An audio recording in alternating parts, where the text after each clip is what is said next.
Hey there, how's it going everybody? Welcome back. I'm here once again in my backyard mushroom patch.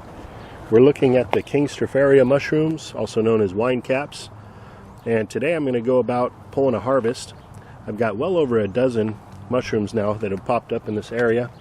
I inoculated this spot about 6 months ago.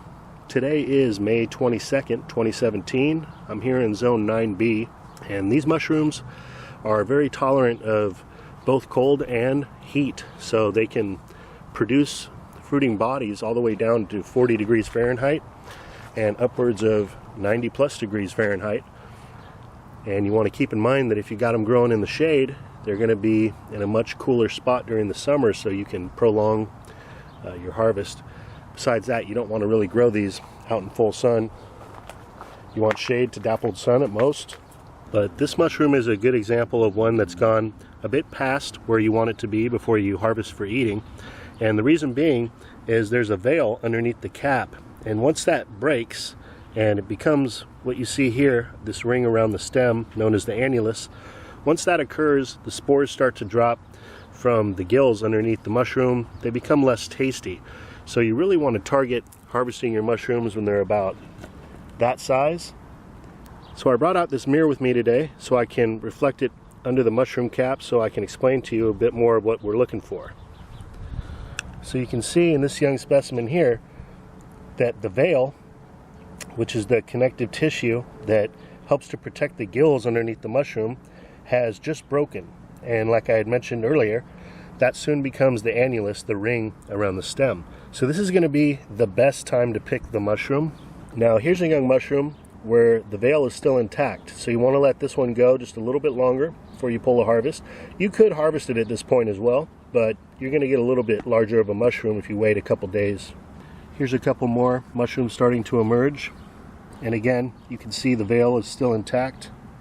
So now that we've already indicated that this group of mushrooms here are all primed for the picking, I'm going to share with you two different ways you can go about taking a harvest.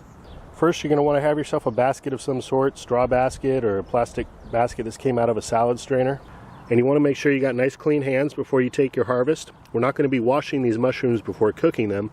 If anything, we'll give them a quick dusting off with a brush like a basting brush, which will help clear it from any of the substrate, dirt, or any dust. Alright, so the easiest way is to just grab the mushroom at the base and twist it.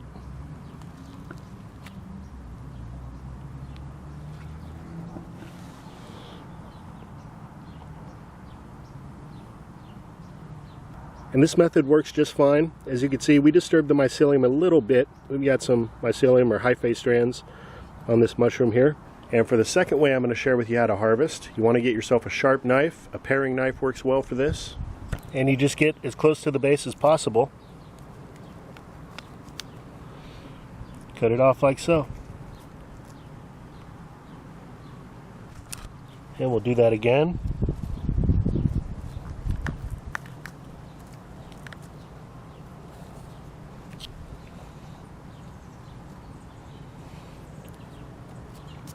Like I said, you can use your brush to clean off the mushroom.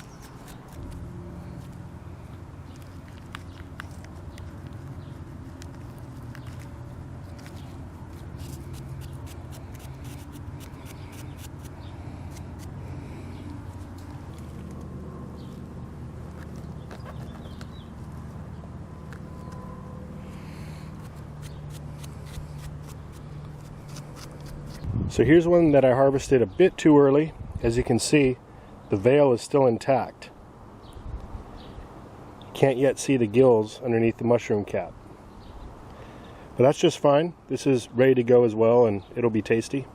Alright, so here's the harvest for today. Stay tuned. In the next episode, I'll be sharing with you how you can store these in the fridge, and also a great way to cook and prepare these up for eating.